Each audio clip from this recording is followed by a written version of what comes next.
Welcome back, everybody, to Niners Now. I'm your host, Brady Grustas, at GrustasBrady on X. You can follow me there. And it's pretty much official. Mac Jones will, in all likelihood, be the starter in Week 2. We're going to break down the QB situation and all the Week 2 injury updates today, and stick around until later in the show, because we are back with the 49ers game day checklist. We'll be previewing exactly what the 49ers need to do to beat the Saints, and go over some key matchups to watch in this one. But before we begin, go ahead and subscribe down below, leave a like, leave a comment, and let's get into it. So, on KNBR radio on Thursday, John Lynch said that Brock Purdy's toe injury is essentially considered week to week, and he's likely going to be out the next 2 to 5 games. Now, Lynch made it sound like this was positive news, and I think if Purdy's dealing with turf toe, then it actually is positive. Turf toe can really linger, so if it's true that Purdy could be completely 100% in a little over a month, I think the Niners got kind of lucky with this one.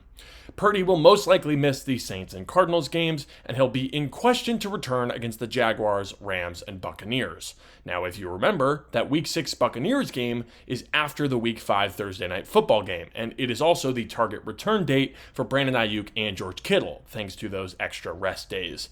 I wouldn't be surprised if Purdy ended up sitting out all the way until Week 6, and we get a big resurgence of big wave of reinforcements with Ayuk and Kittle and Purdy all coming back after the mini bye week. Now, if we're assuming that's what happens with Brock, then we've got a 4-game stretch of Mac Jones ahead of us. This is an excellent audition opportunity for Mac, especially considering this is a weaker part of the Niners schedule. The Rams defense is fantastic, but the Cardinals, Saints, and Jaguars are somewhere between the 15th and 25th best defenses in football, below average for sure, and much more manageable.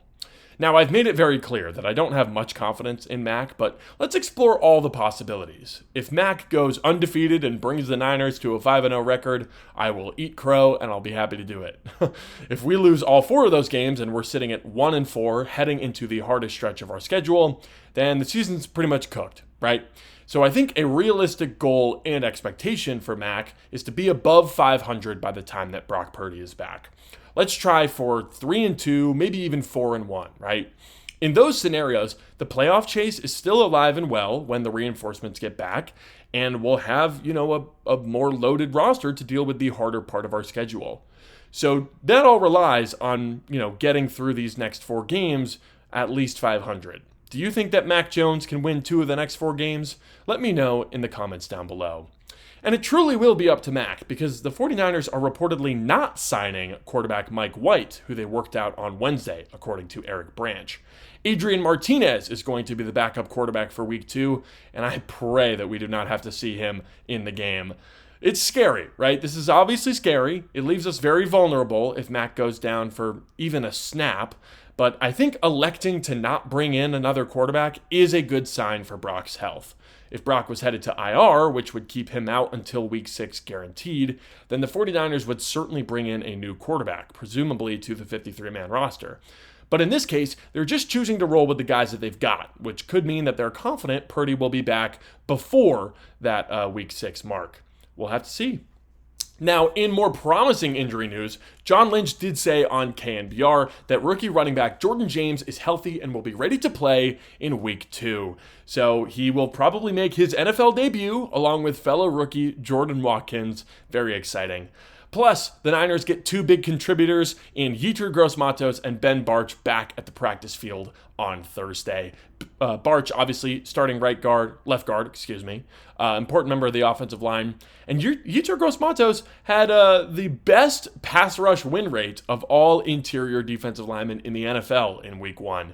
He was looking pretty good out there in Seattle, and I'm glad that, he's back on the field healthy. Now, it is time, Niner faithful, to go over the Week 2 49ers game day checklist. What do the Niners need to do to beat the New Orleans Saints? Well, first of all, this one isn't even included on my checklist. Let's just get this out of the way. You can't overlook the Saints. This is a classic trap game. I've said it on the show before. The Saints are one of the worst teams in football. This is a road game, and it starts at 10 a.m. Pacific. That is a recipe for a sluggish, slow-starting, unprepared team to walk into New Orleans and get embarrassed by one of the worst teams in football, right? You cannot let that happen if you're the 49ers and you want to win this game.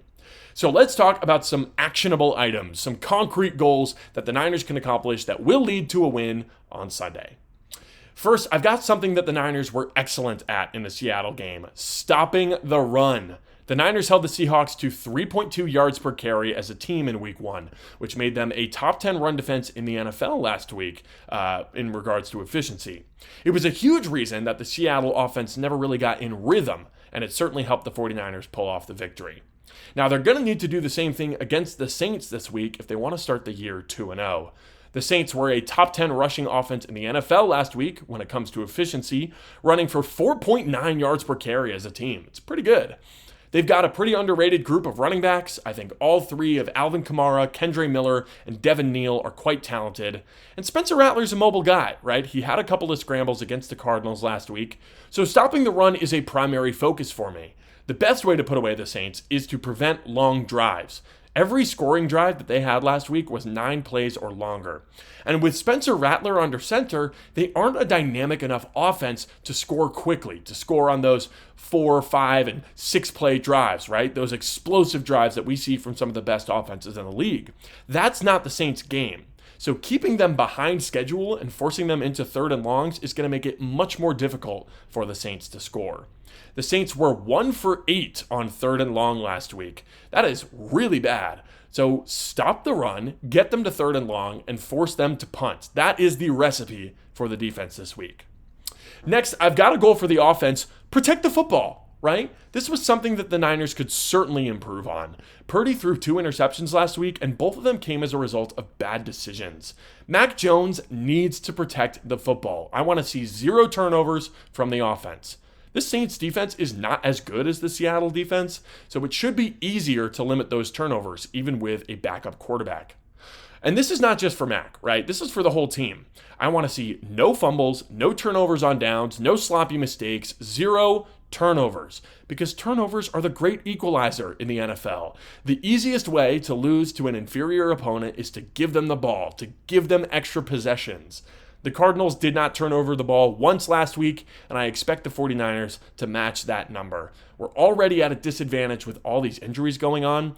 The offense has very little room for error, and I don't think that they can afford to give the Saints any extra possessions. And no, the Saints are not amazing defensively, right? But they kept the Cardinals to only 20 points. They've still got guys like Demario Davis, Cam Jordan, and Chase Young, and Kool-Aid McKinstry out there. They're definitely not the worst defense in football, and they've got plenty of veterans who could make you pay for a silly mistake.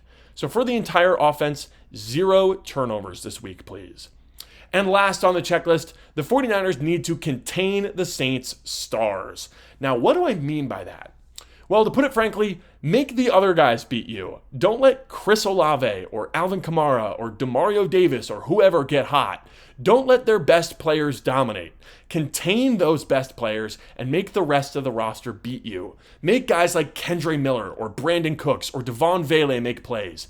Get Ricky Pearsall matched up on Isaac Yiadom in coverage. Double the threats on the D-line. Force Nathan Shepard and Devon Godshaw to win their one-on-one matchups if they want to pressure the quarterback, right? Test the depth of this Saints roster, because I'll tell you right now, there isn't much of it. If the Niners can do that, I think they'll be very successful. Because this is the benefit of a talent advantage, right? The Saints have to attack the 49ers in a specific way if they want to win this football game. They've got to lean on their talented defensive line with Cam Jordan and Carl Granderson and Chase Young. And they have to run their offense through Alvin Kamara and Chris Olave and Rashid Shaheed if they want to score on this Niners defense. So if the Niners can prevent those things from happening, the Saints don't really have a counterpunch. So that's the final item on my game day checklist: contain the stars. Now for our last segment today, let's go over 3 key matchups to watch, ones that the Niners will have to dominate in order to pull off this victory. And this first one's the most important, I'd say. It's actually not going to happen on the field. It'll happen on the sidelines. Kyle Shanahan versus Brandon Staley is easily the most pivotal matchup in this game to me. With all the uncertainty and all the injuries with this Niners offense, we need Kyle to be on top of the play calling more than ever. Any sort of advantage the offense can get, they are going to need, all right? So I want Kyle to keep Staley on his toes, keep him guessing, and put the players that are playing in positions to succeed. Get the ball to Ricky Pearsall often. Don't run any tight end screens without George Kittle. Scheme up some space over the middle for Jennings and Bourne, and attack the weaknesses of a Brandon Staley defense. Kyle and Staley spent all year last year bouncing ideas off of each other. Kyle should have a good idea of how Staley thinks and where his defense is going to be vulnerable. And I think that if Staley is able to get the better of Kyle in this one, then the Saints will definitely get the win. On the flip side, though, if Kyle is calling a great game and the offense is in rhythm, I'm not sure that there's much the Saints can do to keep up. The 49ers offense is the weakness of the team right now, considering all the injuries. So if Kyle is able to mask that and raise the floor of the team, then that will keep the Niners afloat for not just this game, but every game until Brock Purdy is back. While the coaching matchup is definitely important, the players ultimately win the games, and one of the biggest on-field matchups I'll be watching is Ricky Pearsall versus Kool-Aid McKinstry. Two guys from that 2024 draft class who I was really high on for the 49ers. We've talked a lot on this show about how important Pearsall is going to be for the 49ers this year, and we saw how pivotal he was in that win against Seattle. But this time, he's going to go up against the Saints' best corner, Kool-Aid McKinstry. McKinstry is only in his second season, but he's easily the most consistent DB the Saints have. This is a pivotal matchup for the Saints. If McKinstry can't contain Ricky, then I don't think they have anyone else who can. And the Saints need to keep the 49ers offense under control and take advantage of the injuries to win this game. On the flip side, though, the 49ers need any sort of offensive production they can get without their quarterback and their all-pro tight end. I have a lot of confidence in Ricky, and I think that he can win this matchup for sure, but McKinstry's not a pushover. He was a sticky man-cover corner coming out of Alabama, and a guy that I really wanted the 49ers to target at pick 31. McKinstry and Cooper DeJean were two guys that I loved for fitting this defense, right? But, of course, Niners went with Ricky Pearsall over both of them and took Renardo Green in round 2 to fill the hole at corner. And we're going to get to see on Sunday who comes out on top in this matchup. Now, the last matchup I want to take a look at is Trent Williams versus Cameron Jordan. Now, I think we'll also see Carl Granderson and Chase Young line up across from Trent at some point, so you can substitute those guys in if you'd like to. Trent was not good against Seattle as a pass blocker, and like we talked about the other day, it's probably due to a whole host of factors, right? I'm personally expecting Trent Williams to play better in week 2 now that the rust is starting to go away and he's hopefully not feeling as banged up. But if you thought Seattle had good edge rushers, the Saints might have even better ones. Cameron Jordan is a Saints legend and has been dominating offensive lines for over a decade. And he looked great last week with a sack and a half on Kyler Murray, who's not the easiest guy to bring down. Trent is going to have his hands full going against another grizzled veteran who does not seem to be slowing down. And then when Jordan lines up elsewhere on the D-line, Trent has got to face former 49er Chase Young, who's got all the athletic talent in the world and is 10 years younger than Trent. Now, let's say neither Young or Jordan are facing Trent. Surely he gets a break then, right? Nope. One of the most underrated defenders in the NFL, Carl Granderson, will also get a shot at Trent in this one.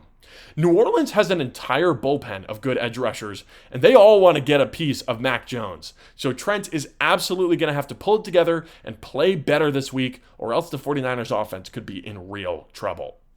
So that is all for today's episode. Are there any matchups that you think I was forgetting? Who do you think wins this weekend, Niners or Saints? Now it's time for my official prediction, and I'm going to stand on it. I think the Saints win. I think it'll be, ugly. I think it'll be close. I'm going to go with a 13-9 victory for the Saints. Do you think I'm right? Do you think I'm wrong? Let me know down below, and let me know if you enjoyed. Leave a comment, leave a like, and let me know if there's any topics that you'd like to see me cover. Thank you all for watching, and subscribe for 49ers videos 5 days a week. I'm Brady Grustas, at Grustas Brady on X. This has been Niners Now, and I'll see you next week.